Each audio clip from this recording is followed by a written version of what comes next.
NAC9 news में आप सभी का स्वागत है। मैं आपके साथ शिवांगी। चलिए नजर डालते हैं देश दुनिया की कुछ बड़ी खबरों पर। राजस्थान हाईकोर्ट ने रिटायर्ड कर्मचारियों को समय पर पेंशन और सेवानिवृत्ति लाभ न देने पर राज्य सरकार के खिलाफ नाराजगी जताई। नंदकिशोर शर्मा की याचिका पर सुनवाई करते हुए जस्टिस महेंद्र कुमार गोयल ने स्वास्थ्य सचिव और पेंशन विभाग के निदेशक को तलब किया।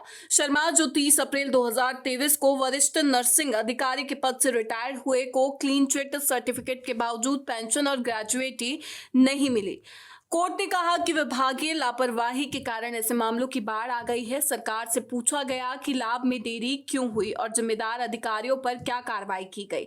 कोर्ट ने राजस्थान सिविल सेवा पेंशन नियम 1996 के प्रभावी अनुपालन और ऑनलाइन पोर्टल शुरू करने पर भी जवाब मांगा। सुप्रीम कोर्ट आज एसआई भर्ती 2021 मामले में सुनवाई करेगा। जस्टिस संजय करोल और जस्टिस मनमोहन की बेंच कैलाश चंद्र शर्मा की याचिका पर विचार करेगी, जिसमें राजस्थान हाईकोर्ट की डिवीजन बेंच के 8 सितंबर के आदेश को चुनौती दी गई है।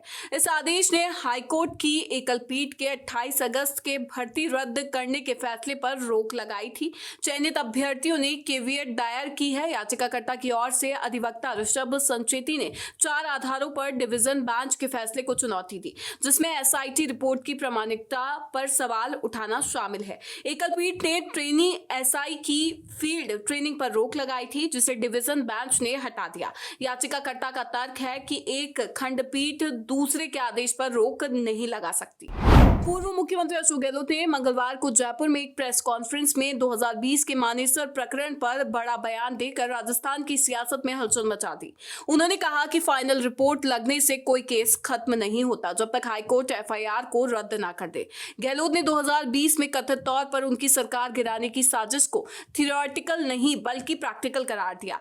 यह बयान राजस्थान हाईकोर्ट द्वारा हाल ही में सचिन पायलट और 2 अन्य को इस मामले में क्लीन चिट देने के बाद आया है। गहलोत के इस बयान ने गहलोत पायलट के बीच पुराने विवाद को फिर से हवा दे दी है, जिससे सियासी गलियारों में चर्चाओं का दौर शुरू हो गया है। करीब 3.5 महीने पहले आए मानसून ने पश्चिमी राजस्थान से विदाई ले ली है और अगले 4-5 दिनों में पूर्वी राजस्थान से भी विदा हो जाएगा।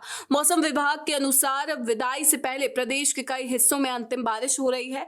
जयपुर सहित 2 दर्जन जिलों में बादलों की आवाजाही है, जबकि दक्षिणी राजस्थान के जिले बारिश से सराबोर है। विभाग का अनुमान है कि मानसून के बाद गर्मी फिर लौटेगी। मौसम केंद्र जयपुर के ताजा अपडेट के अनुसार आज बुधवार को पूर्वी राजस्थान के बांसवाड़ा, चित्तौड़गढ़, डूंगरपुर, झालावाड़, प्रतापगढ़ और सलुंबर में बारिश की संभावना है। गुरुवार और शुक्रवार को मौसम शांत रहेगा, लेकिन शनिवार को बारां, झालावाड़ और कोटा में फिर बारिश हो सकती है। कन्हैयालाल हत्याकांड ने राजस्थान की सियासत फिर गरमाई। पूर्व सीएम अशोक गहलोत के मौजूदा सरकार पर सवाल उठाने के जवाब में भाजपा नेता डॉक्टर सतीश पूनिया ने पलटवार किया है। पूनिया ने गहलोत को तंज कसते हुए कहा कि वह आंदोलन की बजाय सुर्खियों के लिए बयानबाजी करते हैं और विपक्ष की भूमिका निभाने के लिए कोचिंग की पेशकश की। पूनिया ने कहा कि हत्याकांड की एनआईए जांच और कोर्ट में मामला चल रहा है, जबकि गहलोत के शासन में पुलिस नाकाम रही क्योंकि बार बार शिकायत के बावजूद कोई कार्रवाई नहीं हुई। उन्होंने कांग्रेस शासन की कानून व्यवस्था पर भी सवाल उठाए और मानगढ़ धाम के विकास का श्रेय भाजपा को दिया। जयपुर सीरियल बम ब्लास्ट के दौरान चांदपुर बाजार में जिंदा बम मिलने के मामले में राजस्थान हाईकोर्ट में आज सुनवाई हुई। राज्य सरकार ने जवाब पेश कर कहा कि दोषियों के खिलाफ पर्याप्त सबूत है। विशेष अदालत का उम्र कैद का फैसला सही है। दोषी शहबाज हुसैन और सरवर आजमी की अपील में दावा किया गया कि हाईकोर्ट ने मुख्य ब्लास्ट मामले में सभी को बरी कर दिया था, इसीलिए सजा का आधार नहीं। आपको बता दें कि 13 मई 2008 को 8 बम धमाकों से 71 की मौत, 185 घायल हो गए थे। नोवा जिंदा बम 15 मिनट पहले डिफ्यूज कर सैकड़ों की जान बचाई गई थी। चारों दोषियों को आईपीसी की 4, यूएपीए की 2 वह विस्फोटक अधिनियम की 3 धाराओं में सजा मिली थी। अगली सुनवाई 13 अक्टूबर को होगी। मुख्यमंत्री भजनलाल शर्मा ने भ्रष्टाचार पर नकेल कसते हुए सख्त कदम उठाए हैं। 7 भ्रष्टाचार व आय से अधिक संपत्ति के मामलों में अभियोजन स्वीकृति दी है। एक प्रकरण में विस्तृत जांच के आदेश भी दिए गए हैं। 3 सेवारत अधिकारियों की वार्षिक वेतन वृद्धि रोकी गई है। 2 रिटायर्ड अधिकारियों की पेंशन पर रोक लगा दी गई है। एक निलंबित आरएएस अधिकारी के खिलाफ 2 अनुशासनात्मक जांच शुरू की गई। 2 मामलों में राहत, एक अधिकारी को बरी किया गया है। सरकार ने जीरो टॉलरेंस नीति के तहत भ्रष्टाचार पर कठोर कार्रवाई का ऐलान किया है। प्रधानमंत्री नरेंद्र मोदी गुरुवार को बांसवाड़ा से राजस्थान को 1.21 लाख करोड़ रुपए के विकास कार्यों की सौगात देंगे। सबसे बड़ी परियोजना माही बांसवाड़ा परमाणु विद्युत परियोजना 42 करोड़ की होगी, जो ऊर्जा क्षेत्र में मील का पत्थर साबित होगी। पीएम बीकानेर दिल्ली, जोधपुर दिल्ली वंदे भारत और उदयपुर चंडीगढ़ एक्सप्रेस ट्रेन को वर्चुअली हरी झंडी दिखाएंगे। अन्य राज्यों की परियोजनाओं का भी उद्घाटन शिलान्यास होगा। भाजपा सरकार के 22 माह में पीएम का ये 16वां राजस्थान दौरा है।